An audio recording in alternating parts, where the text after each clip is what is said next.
आगे बढ़ाते हैं। अक्रूरः विजातन्नति मधुपुरया महामते वसिष्ठ्यारभो मास्तय प्रियो नन्द गोकुलं गच्छन् पथे महाभाग भगवतं वजेत्खनि भक्तिं परां मुपगतम् एवमेतं दचिन्तयत्।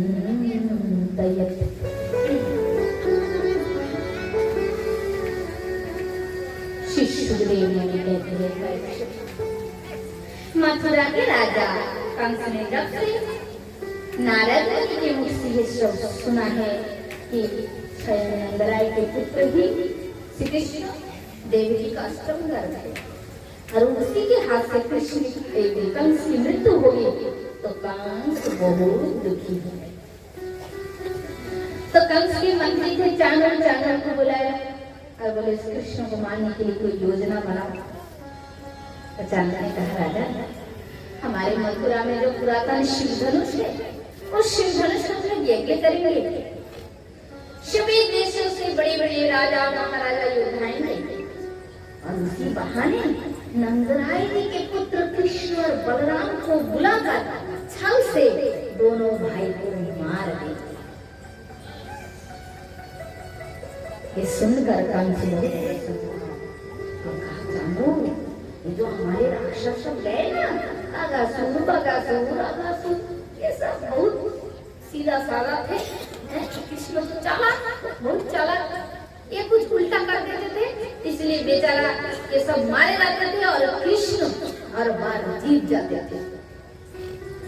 किंतु वो कृष्ण यदि मेरे हाथ में पहुंचे ना, मैं तो किसी प्रकार का भूल करूंगा ही नहीं। मामा मामा कहेगा, आजा भांजा ऐसे कह के आलिंगन करके ऐसे दबाऊंगा, बस वही चकनाचूर हो जाएगा। चाणूर हंस पड़ा, वाह महाराज वाह, क्या योजना बनाई आपने, वाह। तो अब तो योजना हो गया, प्लान बन गया, तो कृष्ण को लाया कैसे? वृंदावन से। तो चाणूर ने कहा, एक काम करते हैं, श्रीमन अक्रूर जी महाराज बड़े धर्मात्मा हैं और वो यदुवंश के मूल सरदार हैं, इसलिए क्यों ना अक्रूर जी को वृंदावन ब्रज में सुनकर कंस बहुत प्रसन्न है और दूसरे दिन रात सभा में अक्रूर जी को बुलाए और बोले, देखो अक्रूर, हम मथुरा में भारी यज्ञ करना चाहता है।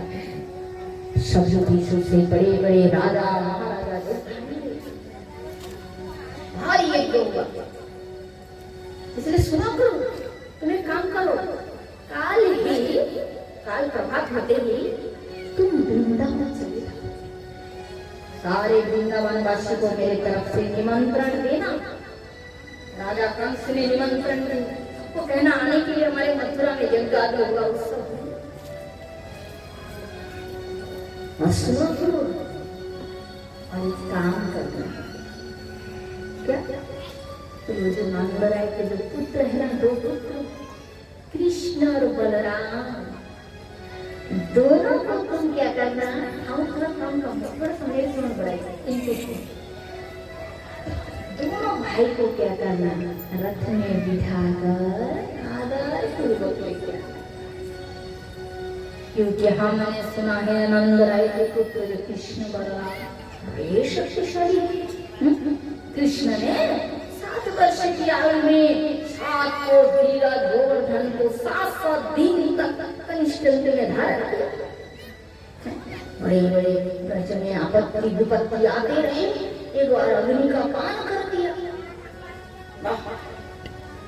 ऐसे परम योद्धा को अक्रूर हमारे इस योग्य में होना ही चाहिए। इसलिए सुनो अक्रूर, भूल मत करना, आते समय दोनों भाई को रथ में बिठाकर आदर पूर्वक हमारे मथुरा श्रीमान अक्रूर जी विचार करे, जो राजा खाऊ माऊ करके मारने वाले थे आज वो भक्त बन गए, साधु बन गए, कुछ तो गड़बड़ है। तब अक्रूर जी ने पता लगाया, जांच किया तो पता चला कि राजा कंस का योजना ये है कि कृष्ण और बलराम को मथुरा बुलाकर उन्हें अपने हाथ से मारना चाहते। सुनकर अक्रूर जी को भारी हुई। तब अक्रूर जी ने कहा, अक्रूर जी ने कंस से कहा महाराज, मनोरथ जो है ना कभी नहीं करना चाहिए, क्योंकि मनोरथम ना फलदायकम। मनोरथ मैंने बताते हैं, जैसे मन ही मन हम लोग कल्पना करते हैं। एक उदाहरण देखिए बड़ा सुंदर, एक तेली था, तेली सिर पे बड़े से मटकी में तेल रखकर बाजार में बेचने जाता था। और एक दिन क्या हुआ, बाजार जा रहे थे, तेल का जो पात्र सिर में रखे, और रास्ते में जाते जाते उसके मन में मनोरथ आ गया। सोचने लगे, पात्र जो है माटी का है तो भरा तेल है, इस तेल को बाजार में बेचेंगे तो एक मन में तकलीफ क्या होगा, फिर कहते क्या होगा, अरे बेचेंगे तो पैसा आएगा। फिर मन और एक मन कहता, अरे मन एक ही मन, दो प्रकार का प्रश्न उत्तर आदान प्रदान करे। तो मन कहता है फिर क्या होगा, तो फिर क्या होगा, पैसा होगा तो फिर और ज्यादा तेल बनेगा, बहुत ज्यादा तेल बनेगा तो बाजार में बेचेंगे। तो एक मन कहता है फिर क्या होगा, तो फिर क्या होगा, तेल बनेगा बेचेंगे तो बहुत ज्यादा पैसा हो जाएगा। फिर एक मन कहता है फिर क्या होगा, तो फिर क्या होगा, फिर बहुत पैसा तो बहुत तेल बनाएंगे, बहुत ज्यादा तेल बाजार में बेचेंगे। तो फिर क्या होगा, बहुत पैसा हो जाएंगे, और ऐसे करते करते ज्यादा पैसा जब हो जाएगा ना तो एक काम करेंगे, क्या ये बड़ा सा घर बना लेंगे। बोले फिर क्या करोगे, फिर क्या होगा, बोले फिर क्या होगा, फिर धनियों की लिस्ट में मेरा नाम आ जाएगा, फिर तो जल्दी कन्याएं वाले देखने आएंगे, जल्दी विवाह हो जाएंगे।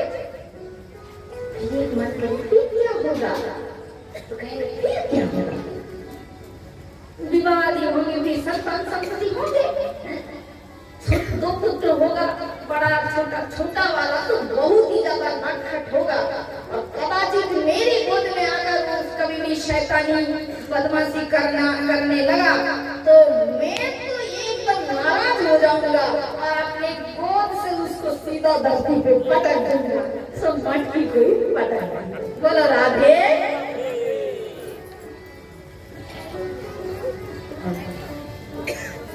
जैसी पटक दिया बेचारा दुखी होकर रोने लगा, खूब रोने लगा। तेल के पास तेल देखकर बैठे रहे। अब एक साधु महात्मा जा रहे थे रास्ते से, उसने बोला बेटा क्या बात है, क्यों रोते हो? बोले बाबा मत पूछो। बोले नहीं क्या हुआ?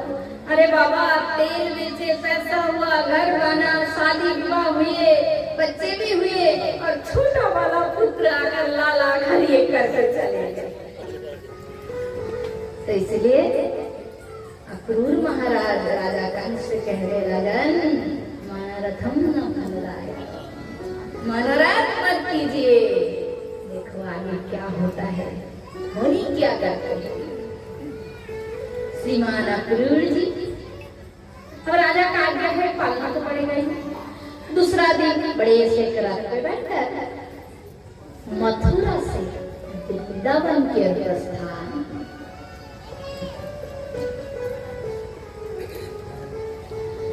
अक्रूर मधुप्रेम वशिष्ठ्या रथमास्थयो प्रयोजन।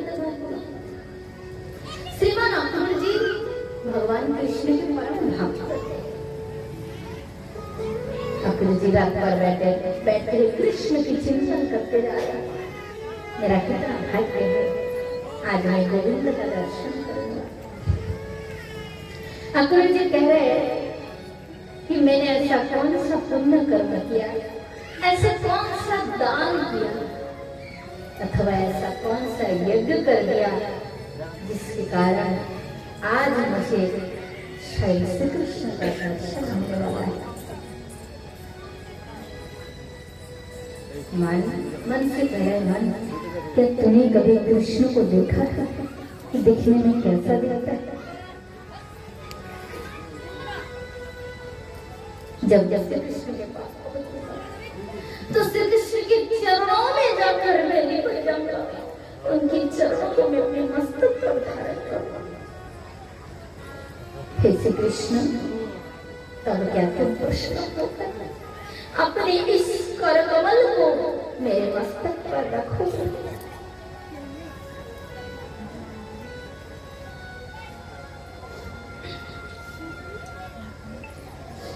इस प्रकार विचार करते करते अक्रूर जी वृंदावन जाकर देखा गोधूली मेला का समय है।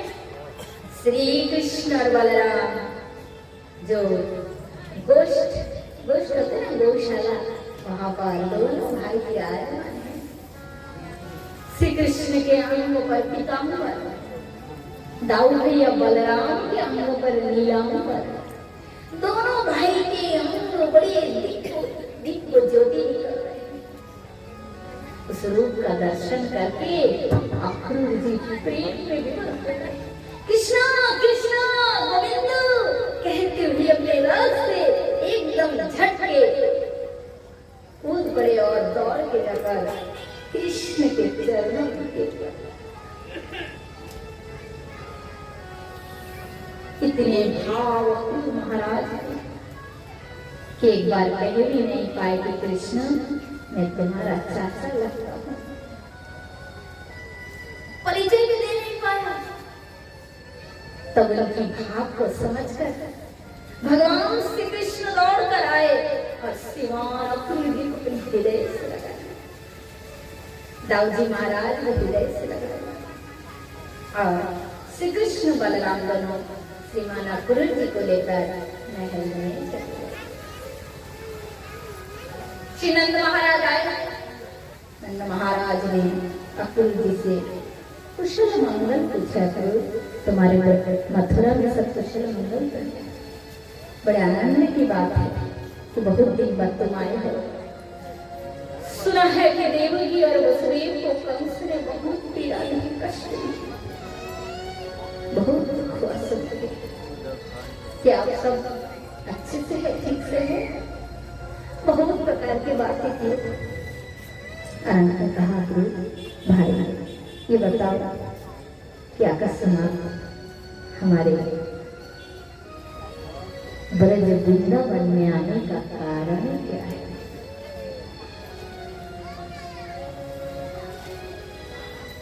धीर भाव श्रीमान अक्रूर जी ने सब बता दिया। महाराज कंस यज्ञ करना चाहते हैं, सब पता है। और बोले नंदराय जी आज आपसे बात कहना चाहते हैं। बोले आप पुरुष अपने हृदय को मजबूत कीजिए और सत्य सुनने की साहस रखिए। क्या सत्य? कि जिस कृष्ण को आप अपना पुत्र गोपाल लाला कहकर पुकारते रहते हैं, हे नंद महाराज, वो श्री कृष्ण आपका पुत्र नहीं है। वो श्री कृष्ण आपका पुत्र नहीं है, वो देवी के और वसुदेव के पुत्र है। सुनते ही नंद महाराज बोले, अक्रूर तुम इस प्रकार की बात कैसे कर सकते हो? इस जगह तुम्हारे जगह कोई होता ना तो मैं हाथों से गला दबा कर मार देता। कृष्ण मेरा पुत्र नहीं है, तुम कैसे कह सकते हो? मेरी पत्नी यशोदा ने 10 महीने 10 दिन तक उस मेरे पुत्र कृष्ण को अपने घर में रखकर जन्म दिए हैं। तुमको इस बात किसने कहा? तो श्री गुरु जी ने कहा, मैं जिसका नाम कहूंगा ना वो कोई साधारण व्यक्ति नहीं है। बोले कौन है? सुनना चाहते हो कौन है? तो सुनिए, वो है श्री वसुदेव जी महाराज, जिन्होंने कभी भी अपने जीवन में असत्य नहीं कहा है। उसी वसुदेव, बड़े भाई वसुदेव आते समय कहा कि अक्रूर सुनो भाई, ब्रज वृंदावन जा रहे हो तो केवल मेरे बड़े पुत्र बलराम ही नहीं, अपितु मेरे छोटे पुत्र कृष्ण को भी साथ लेकर आना। मैं क्या करूं? आप तो मुझ पे कुपित हो रहे हैं, किंतु मेरा क्या दोष? मुझे तो राधा ने आज्ञा दिया है, जिनके संतान है उस माता पिता ने आज्ञा दी है कि जन्म से लेकर आज तक पुत्र का मुख नहीं देखा। इसलिए उस देव की भाभी और वसुदेव भैया ने मुझे आदेश दिया है कि मेरे पुत्र कृष्ण को ले आया। नंद महाराज दोनों नयन से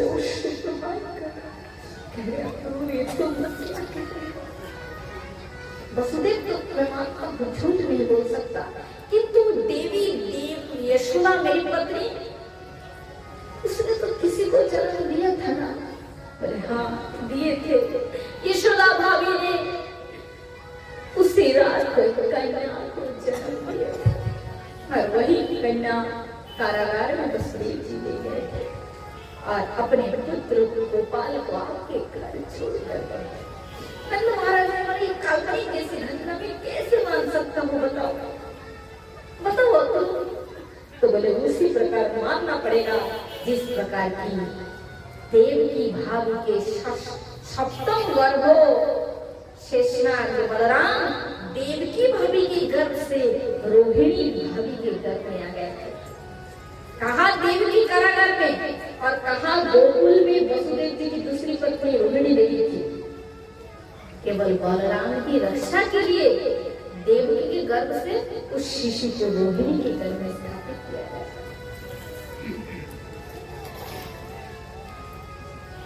नंद महाराज जैसे उस प्रकार वो घटना सत्य थी, ये घटना भी वैसे सत्य।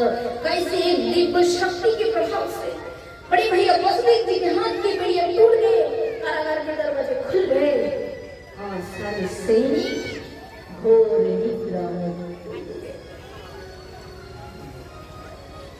और अपने बालक की सुरक्षा के लिए उस देवी शक्ति के आदेश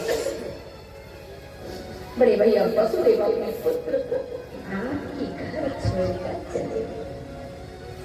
नंद महाराज ने कहा मत सुनाओ मुझे सब कहानियां, मत सुनाओ, ये सब बात मेरे कान में विष की तरह लग रहा है। मैं अपने पुत्र गोपाल के बिना कैसे जीऊंगा? भाई अक्रूर तुम्हें इस घटना को ना एकदम सरल भाव से सुना दिया।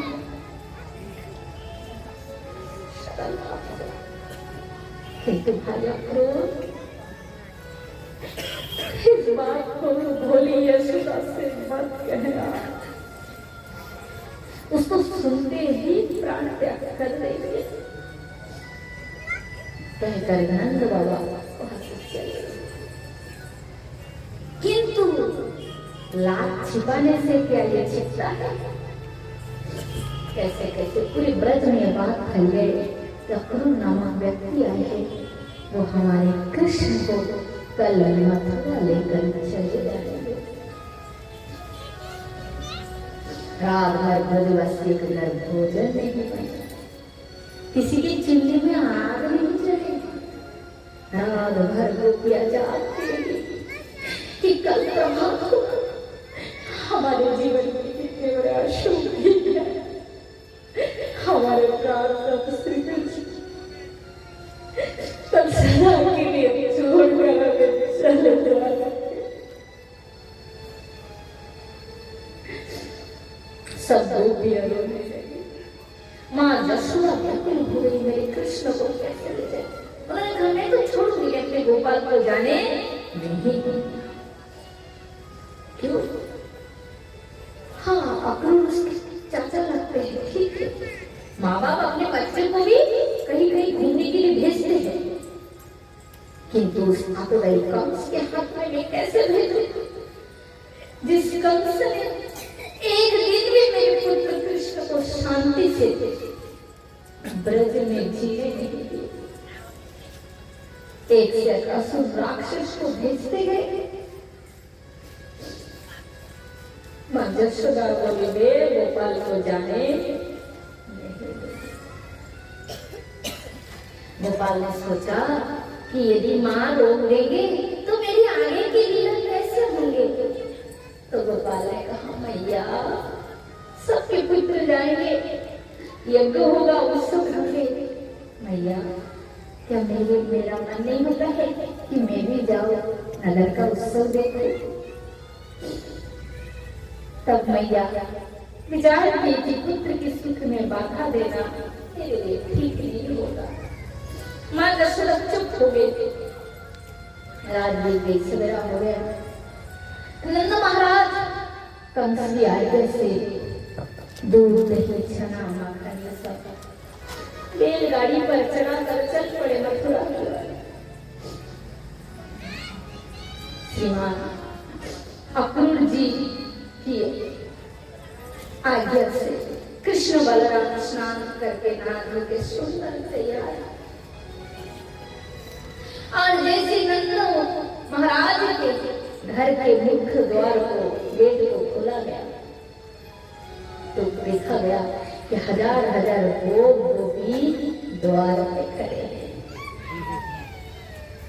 समस्त गोपियों की आंखों में अश्रु की धारा बह रही। आज गोपियां विधाता को डांट रहे हैं। अहो विधाता स्तव कचित दया संजया मेत्रा प्रणयहीना ताशा कुतार्थं वियुनडक्ष्यं पार्थकं विक्रीडितं तह अर्हवं चेष्टितं यथा। गोपिया विधाता को डांट रहे। विधाता तुम्हारे मन में जरा सा भी करुणा नहीं है, दया नहीं है। तुम एक मनुष्य को बनाते हो, एक मनुष्य को और एक मनुष्य से मिलाते हो और वो मिल भी नहीं पाते हैं, तुम उसके पहले में बिछड़ा देते हो।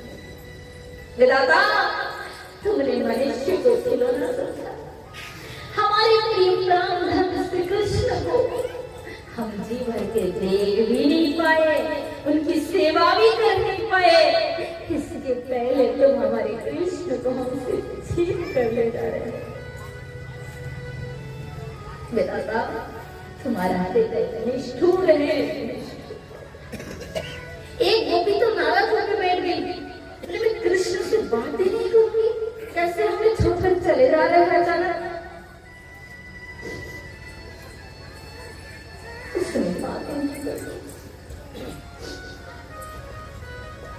तो एक गोपी कहती है अरे परी नाराज होकर मान करके बैठ रही है। अरे मान करना है तो बाद में कर लेना, पहले एक बार नयन भर के देख तो ले, फिर जीवन में दूसरे बार देखने का भाग्य मिले या ना।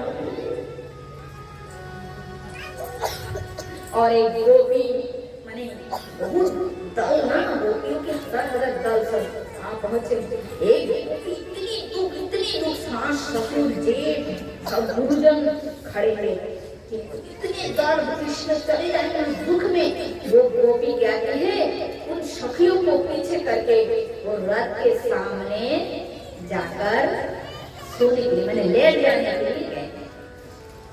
इसलिए वो कह रही थे कि कृष्ण ही जब तक वृंदावन से चले जाएंगे तो मैं जीवन कर नहीं रखना चाहता हूँ, कृष्ण की रथ के नीचे अपना प्राण दे दूं। इसलिए वो रथ के नीचे, रथ के सामने जगह वहां पे सोएंगी, लेट जाएंगे। इसलिए जा रही थी तो और एक गोपी ने बोली अरे सखी क्या कर रही है, तेरे सास ससुर गुरुजन सब देख तो गोपी ने बोली देखने दो सखी, मुझे कोई लज्जा नहीं, क्योंकि जीवन का डोरी जब कृष्ण के चरण से बांधिए तो गुरुजन कैसा भय, किंबा करिष्यति कुरुबांधवा, इन कुरुबंधवस्य क्या भय है। कृष्ण समस्त ब्रज के गोपी उपनंद आदि बड़े बड़े गुरुजन पर्यंत सबके चरण वंदना करते हुए, जिसके संग जैसे संबंध मित्र आदि से आलिंगन करते हुए, गुरुजनों के चरण वंदना करते हुए, इस प्रकार सबसे अनुमति आज्ञा लेकर विदा लेकर श्री कृष्ण माँ जसोदा के चरणों को पुनः वंदना करते हुए रथ पे जाकर बैठ गए।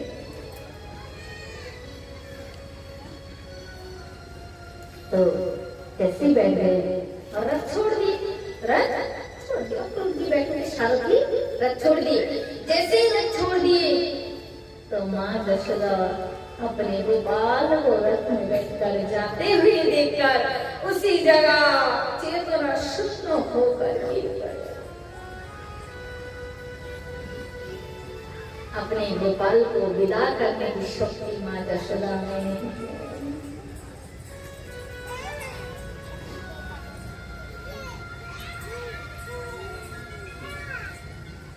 कुछ समय बाद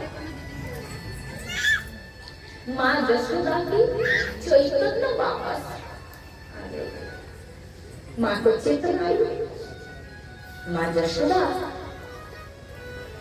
उठकर खड़ी हो गई और गोपी गलों से बोली, गोपियों कि बताओ मेरा गोपाल कहाँ?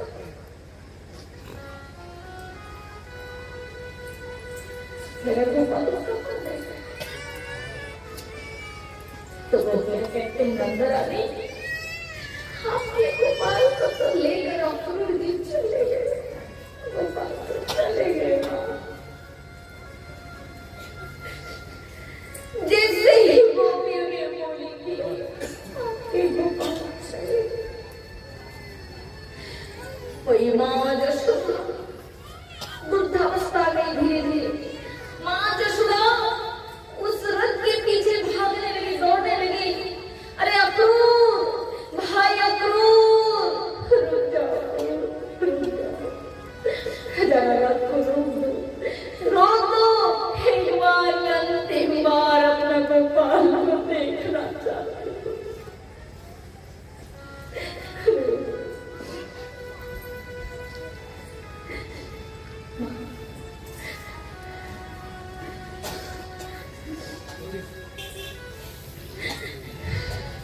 माँ जसोदा इस प्रकार चिल्लाते दौड़ते हुए जैसे ही रथ के पीछे पीछे भागने लगे तो गोपाल ने देख लिया। गोपाल ने कहा, अक्रूर जी आप रथ को रोक दीजिए, क्योंकि मेरी माँ जसोदा रथ के पीछे दौड़ रही है। तब श्रीमान अक्रूर जी ने रथ को रोक दिया और जैसी रथ को रोक दिए, गोपाल कैसे एकदम छलांग लगा के कूद पड़े और माँ जसोदा के हृदय में जाकर एकदम लग गए, चिपक गए। और गोपाल की रो रहे हैं, आज भगवान भी अपने अश्रुधार अश्रु बहना को भगवान रोक नहीं पाए। कृष्ण आज गोपाल इधर माँ जसोदा रो रही है, इधर गोपाल भी रो रहे। माँ जसोदा ने बोली, लल्ला गोपाल, लल्ला तू मथुरा जा रहा है गोपाल, मैं तुझे नहीं रोकूंगी, मैं तुझे नहीं रोकूंगी। क्यों?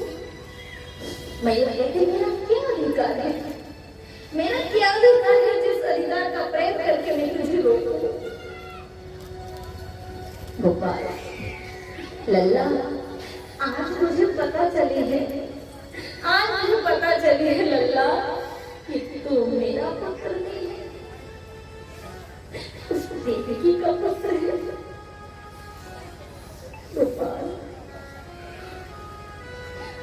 अंतिम बार तुझे एक बात कहना चाहती हूँ कि एक दिन एक माटी की मटकी फोड़ने के कारण मैंने तुझे रस्सी में बांध कर रख दी। गोपाल, हो सकते इस बात के लिए तू मुझे क्षमा कर देना, क्षमा कर देना। गोपाल कहते माँ यशोदा से कहते मैया तो क्या कहती, मैया मैं नहीं जानता हूँ कि मुझे किसने जन्म दिया, किंतु जब मैंने नेत्र खोलकर देखा तो मैंने तुम्हारे मुख को देखा। मैया तुम मेरी मैया थी और सदैव रहोगे। न जानता न बहिरश्न पूर्व न पीछापरम। अरे जो ब्रह्म है जिसके न पूर्व न पश्चिम न अंदर न भीतर न बाहर, उस ब्रह्म को बांधने की शक्ति किसमें है? केवल माँ यशोदा की ममता में ऐश्वर्य। बहुत प्रकार से गोपाल ने सांत्वना दी, मैया तू मत रो, मैं आज जरा हूँ कल वापस। किंतु ये जो काल गोपाल बोल दिया काल आऊंगा, किंतु ये काल कभी नहीं मिला है।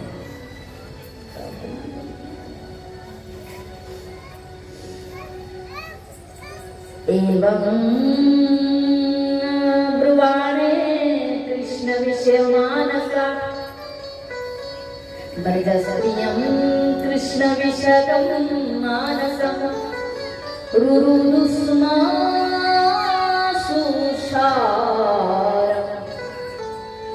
गोविंद दामोदर माधवे। जब तक रथ की धुरा दिखाई देते थे, जब तक घोड़े की जो खुर है ना, खुर सुनने वाले धुल दिखाई दे रहे थे और रथ के पहिए घूम रहे थे, तब तक गोपियां उस मथुरा की जाने वाले पथ की ओर देखते गए। गोपियों ने सोचा कि शायद कृष्ण लौट कर आ जाएगा हमारे प्रेम को देखकर, किंतु कृष्ण लौट कर यशोदा गोपाल बोले गोपाल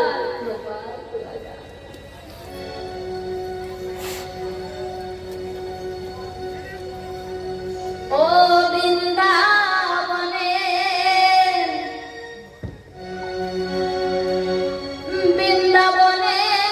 नंद वृंदावने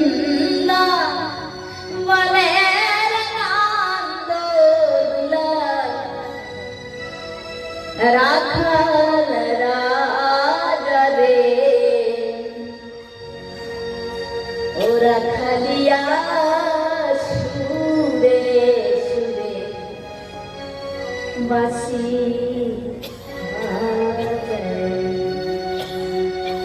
ओरी रखलिया सुरे सुरे बासी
अक्रूर जी महाराज के रथ चलते चलते जमुना किनारे आकर पहुंच गए तो श्रीमान अक्रूर जी ने कहा, कृष्ण बलराम तुम दोनों भाई रथ में बैठे रहो, मैं जमुना जल में स्नान करके आया।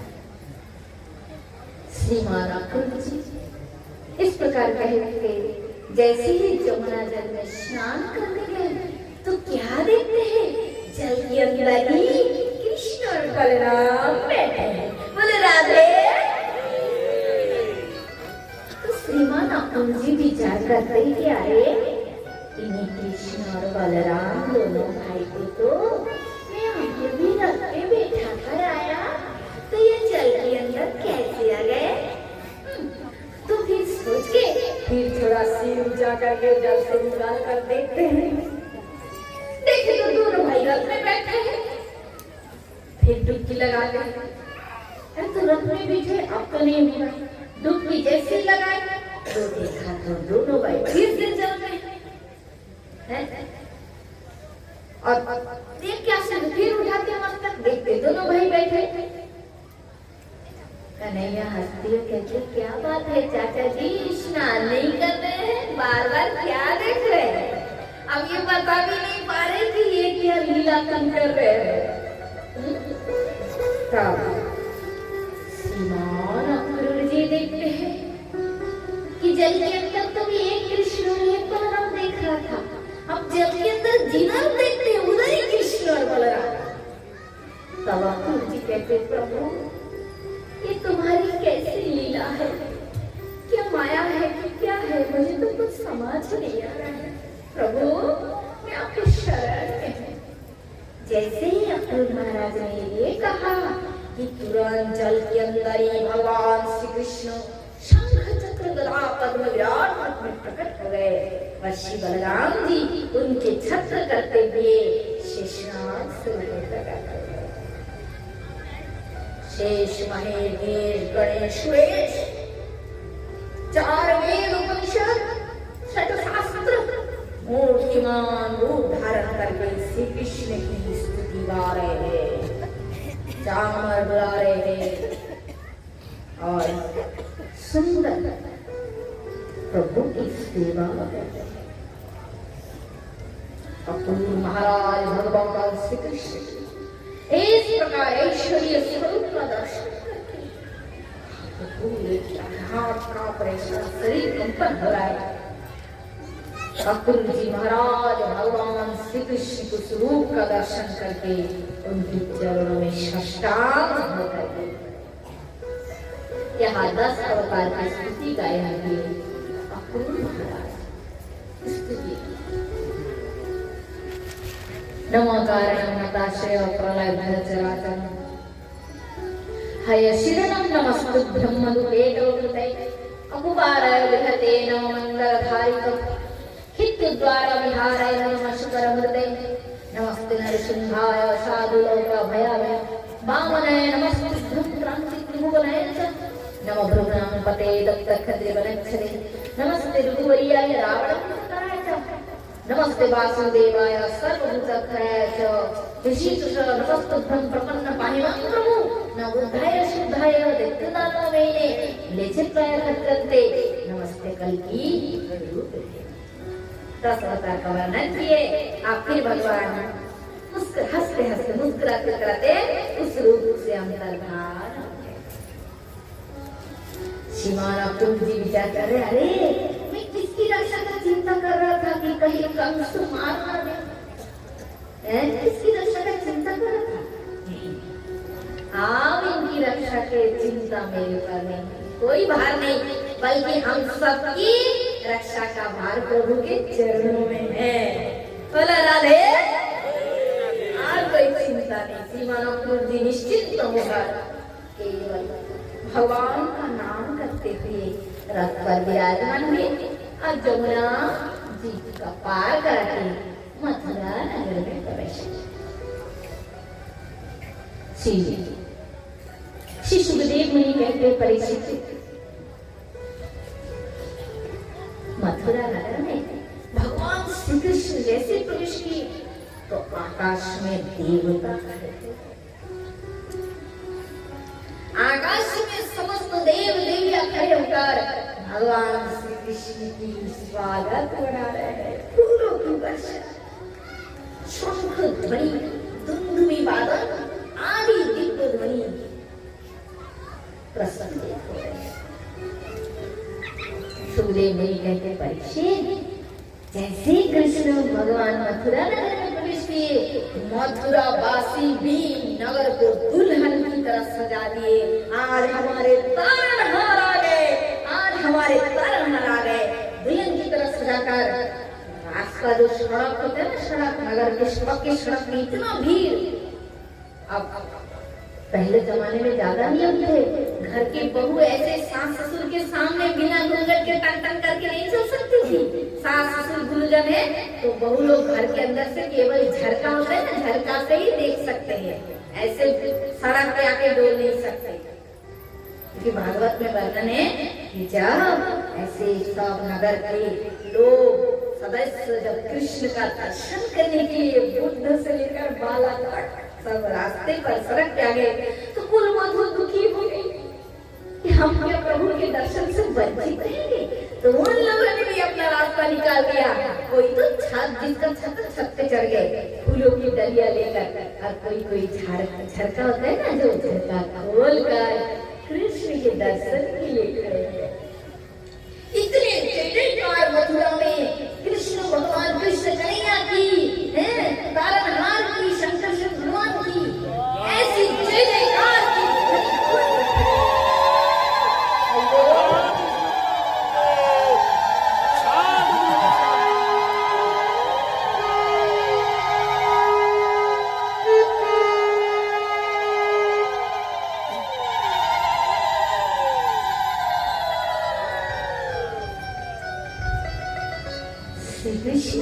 और बलराम की जय ध्वनि से मथुरा का आकाश गूंज उठा।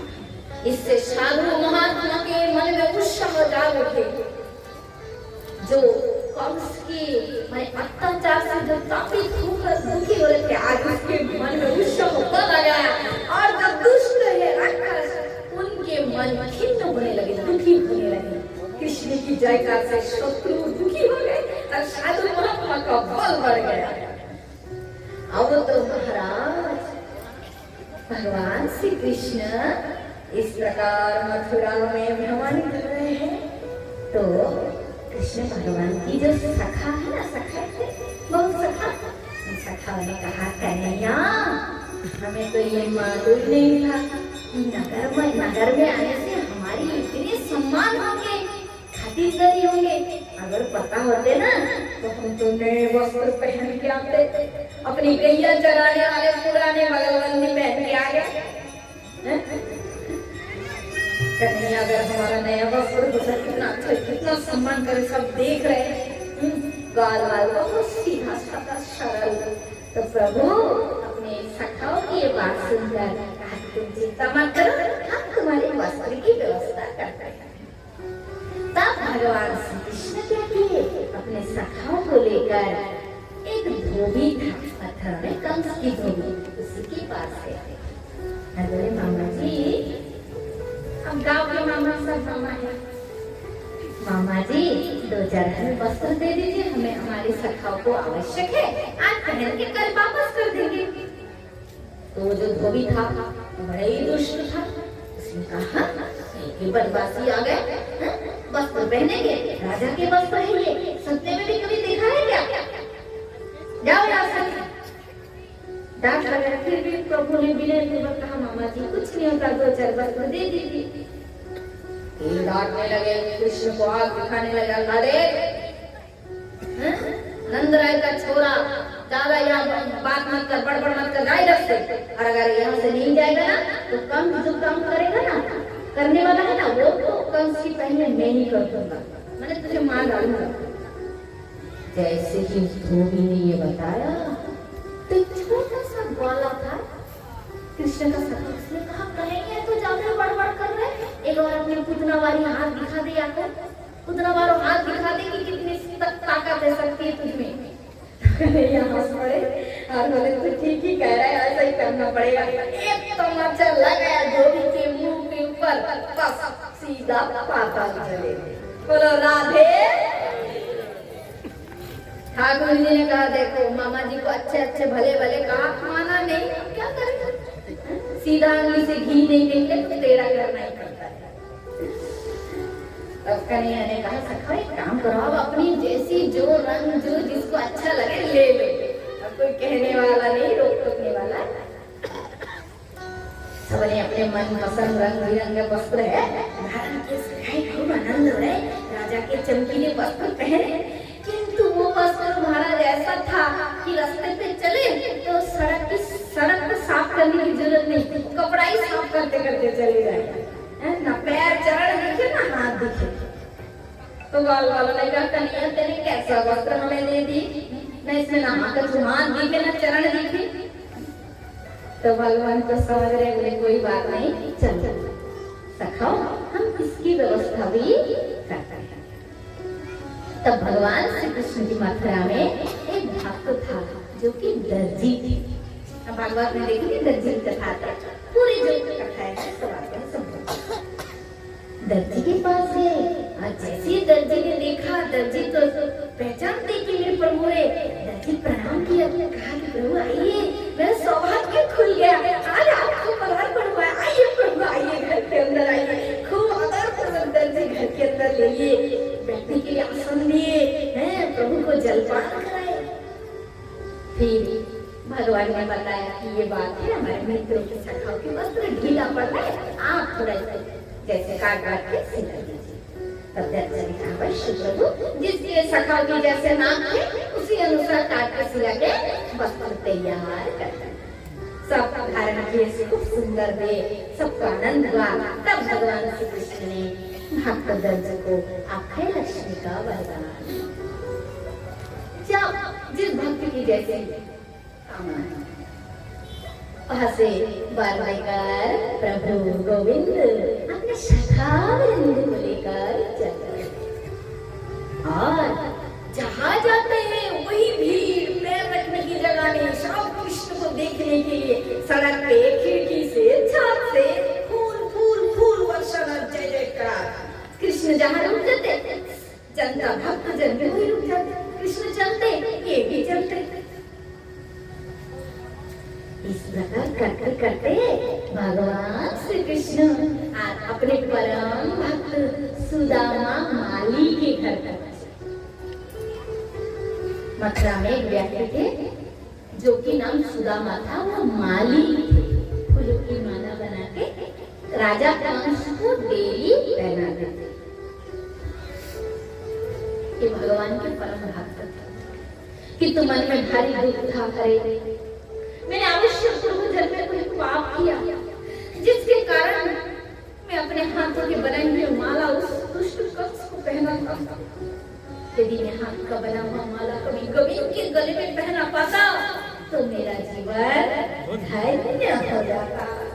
आज भक्त वत्सल भगवान धोबी के हृदय की पुकार सुन ली और धोबी के घर के सामने जाकर कहने लगे, चाचा जी सुना है आप सुंदर सुंदर माला बनाते हैं, क्या आप हमें माला नहीं पहनाओगे? दो हमें भी एक फूल का माला दे दो। जैसे प्रभु ने कहा मानो धोबी के हृदय की बात गोविंद ने कह दिया। धोबी आनंद में गदगद हो गए। मैंने सुन नहीं क्या करेंगे, पहले आसन दे कि पहले माला दे। फिर बोले पहले माला धारण करा देते हैं, सुंदर माला सज के तैयार हो जाएगी ना प्रभु माला पहन के, तब बैठने की आशा। फूलों का माला लिए, एक तो गोविंद के गले में धारण करा दिए, प्रणाम किए। फिर दूसरी माला लिए बलराम जी के गले में धारण करा दिए। साष्टांग होकर गिर पड़े। प्रभु उनकी भक्ति से द्रवित हो गए। बोले वर मांगो माली सुदामा, तुम्हारी भक्ति से सुदामा चरणों में गिर पड़े। बोले प्रभु आपकी भक्ति के अलावा मुझे क्या चाहिए? भगवान ने कहा भक्ति तो तथास्तु अवश्य प्राप्त होंगे और मैं तुम्हें लक्ष्मी का वरदान देता हूँ। पीढ़ी पीढ़ी तुम्हें धन तुम्हारे परिवार को मिलेगा, कभी तुम्हारे घर में लक्ष्मी खाएगी। तो इस प्रकार सुदामा माली पर कृपा करके प्रभु वहां से सखाओं को लेकर आगे चलते। जाते जाते इधर तो सब भक्त कृष्ण की जयकार कर रहे। जाते जाते भगवान श्री कृष्ण ने कहा, लाओ तुम्हें पता चल रहा है इसे सुगंधित वस्तु का सुगंध आया। तब भगवान श्री कृष्ण सुगंध के लक्ष्य करके आगे बढ़े चल पड़े। और आगे गए तो मथुरा में एक स्त्री थी, नारी थी, जिसका कमर टेढ़ी थी 3 जगह से। उसको त्रिवक्रा के नाम से भी लोग जानते हैं और ज्यादातर लोग उसे कुब्जा के नाम से जानते हैं। कुब्जा उसी पर से जा रही थी। उसके हाथ में डलिया थी जिसमें अत्यधिक सुगंधित अंगरा जो भोजराज कंस के लिए वो लेकर जा रही थी। भगवान श्री कृष्ण तो जानते हैं कौन मेरे भक्त है, कौन से मेरा किस प्रकार संबंध है। प्रभु सखाओं को लेकर दाऊदी को लेकर चल गए जहाँ से वही कुब्जा। और कुब्जा के पास जाकर कहने लगी, सुंदरी ओ सुंदरी कहाँ जा रही हो? लाओ लाओ हम देख रहे कि तुम्हारे हाथ में कोई सुगंधित वस्तु है, हमें भी दे दो। हम भी ये वंश के ही राजकुमार है, इस विशेष वस्तु से हम भी भोक्ता है। दो लाओ। सुंदरी अरे ओ सुंदरी सुनो तो सही। जैसे कृष्ण ने ऐसे कहा ना तो कुब्जा ने विचार किया, अरे मथुरा में तो बहुत लोग मुझे सुंदरी कहकर पुकारते हैं, पर वो सुंदरी जो बुलाते हैं ना उपहास पूर्वक बुलाते हैं, उपहास। किंतु आज जो सुंदरी कहकर पुकार रहे हैं कौन है? इतने प्रेम से मुझे सुंदरी कहकर पुकार रहे हैं देखो तो सही, किंतु कुबड़ी रूप है, मुंह उठाकर ऐसे देख भी नहीं पा रहे। तब प्रभु ने क्या किए, उसकी सौभाग्य का शुभ लक्षण प्रकट हो गए। उसको जाके गोविंद ने इसके पास गए और उसकी मुख को जैसे स्पर्श किए, स्पर्श करते ही पूजा दिव्य एक नारी के रूप में प्रकट हो गई। बोला राधे।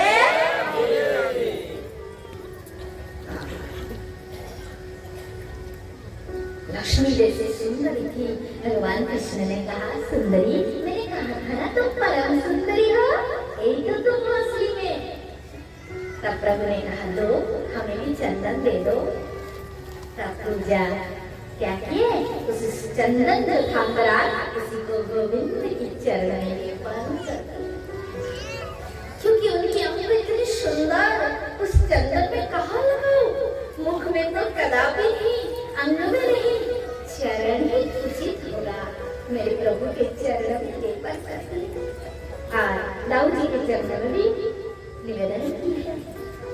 तब भगवान श्री कृष्ण ने कहा, देवी तुम क्या चाहते हो मुझसे? मेरे प्रभु आपको ही चाहते हो, और क्या मांगना है यहाँ पर? ऐसी जो आपकी दासी, जो आपके स्पर्श से है, ये दिव्य स्वरूप है मेरी, या आपके चरण में समर्पण है, निवेदन है। भगवान ने कहा, देवी अभी मुझे बहुत सारे कार्य करना है, बाद में मैं तुम्हारे घर अवश्य आऊंगा। यह कहकर भगवान श्री कृष्ण देवी पूजा को से विदा कर दिया। इसके बाद भगवान श्री कृष्ण वहां गए जहाँ मथुरा में भारी यज्ञ हो रहा था। उस यज्ञ स्थान पे गए और भगवान ने कहा कि धनुष का दर्शन करना चाहते हैं। ब्राह्मण ने कहा, नहीं, बहुत कड़ा जो है नियम है, यहाँ पर पहरा लगा दिए, हमसे इस धनुष को कोई जाकर छू नहीं सकता, देखने से। तब भगवान कृष्ण ने कहा कि हम तो यदुवंशी के राजकुमार हैं। तब ब्राह्मण ने कहा, यही तो उदाहरण है, तो रास्ता दे दो। अंदर गए और कहा, ब्राह्मण देवता, हम इच्छा है कि धनुष को थोड़ा स्पर्श करें। जैसे स्पर्श करने की अनुमति दिए, प्रभु ने धनुष को खेल में उठा दिए और जैसे प्रत्यंचा चढ़ाने गए तो धनुष मध्य से टूट गए। अब तो ये निश्चित हो गया, ब्राह्मण ने कहा था कंस से, इस धनुष यज्ञ यदि तुम्हारा सफल हो जाए तो संसार में तुम्हें कोई नहीं मार सकता। और इस धनुष के यज्ञ के मध्य यदि कोई योद्धा, कोई शक्तिशाली वीर पुरुष आकर इस धनुष को तोड़ दे तो उसी के हाथ से तुम्हारी मृत्यु हो जाएगी। अब ये निश्चित हो गया कि कृष्ण ही कंस का वध करेगा। तब सब सैनिक कृष्ण से युद्ध के डर गए थे, राजा मृत्युदंड दिए, भगवान और दाऊ ने सबको मार दिए और वहां से आगे बढ़े। कोयलपेट हाथी आ रहा था, उसको भी प्रभु ने मार दिया। फिर भगवान श्री कृष्ण उसी स्थान पर गए जहाँ राजा कंस विराजमान थे।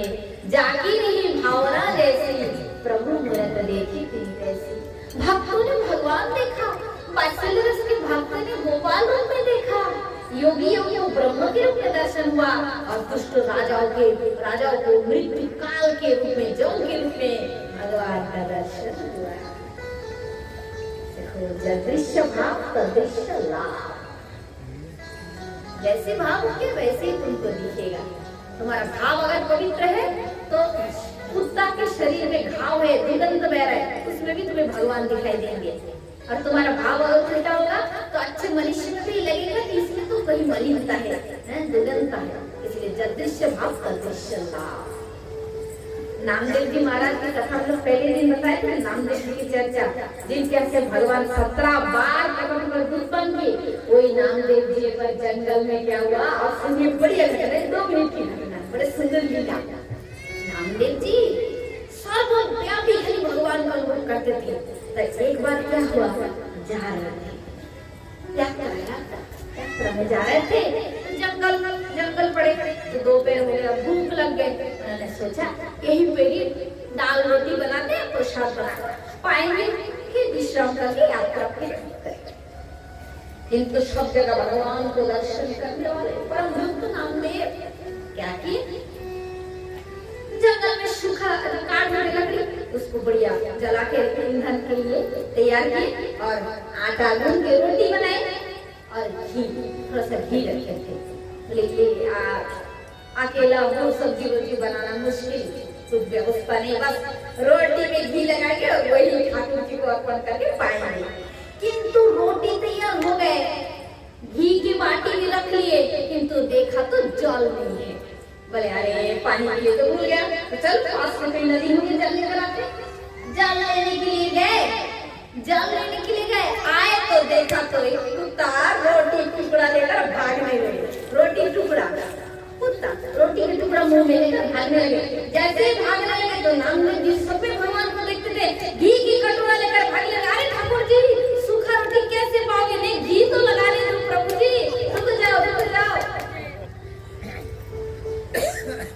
एक बार और एक घटना हुई, एकादशी की। एकादशी में नियम होता है जागरण करने। भागवत में नहीं, अन्य मेरे शास्त्र में सुना और भागवत में भी लिखा है। व्रत एकादशी जो है, एकादशी राजा वरिष्ठ एकादशी के रात जागरण किया जाता है। निद्रा लेने से व्रत नष्ट हो जाता है।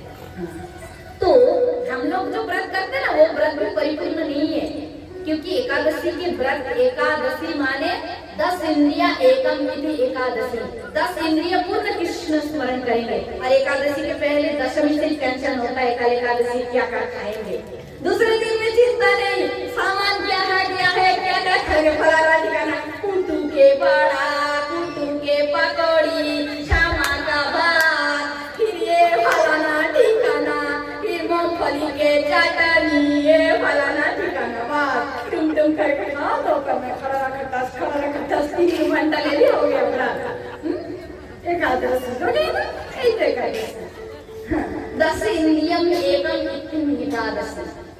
10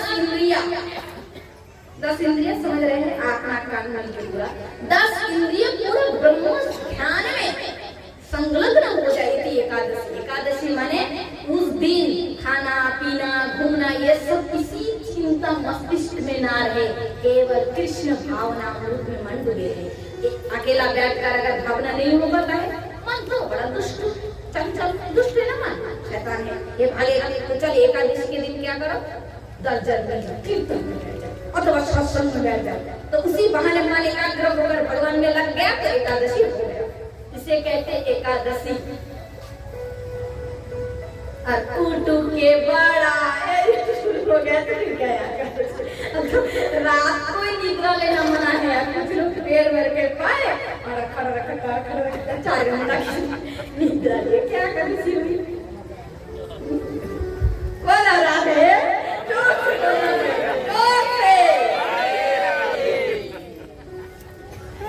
नहीं, एक्चुअली सत्य चीज जानना है ना। और एक्चुअली ये भी सत्य है कि देखेंगे आप अन्य दिन भजन भक्ति हो जाएंगे, एकादशी में सोचेंगे आज थोड़ा ध्यान कर, उस दिन मन ज्यादा शैतानी करेगा, कहीं भागेगा, खेत भागेगा, कहीं इधर भागेगा उधर भागेगा। इसलिए सब बंधु मित्र एक साथ हो जाए, चलो एकादशी के दिन एक साथ कीर्तन नहीं तो सत्संग, उसी बहाने मन ये पूरा डूब जाए कृष्ण भक्ति में भाव में, हो गया आपका एकादशी। आपका एकादशी करना हो गया। एकादशी में भी कृष्ण की अनन्य भक्ति नहीं हुई तो उपवास जल भी पान ना करे तो भी उसकी एकादशी नहीं हुआ।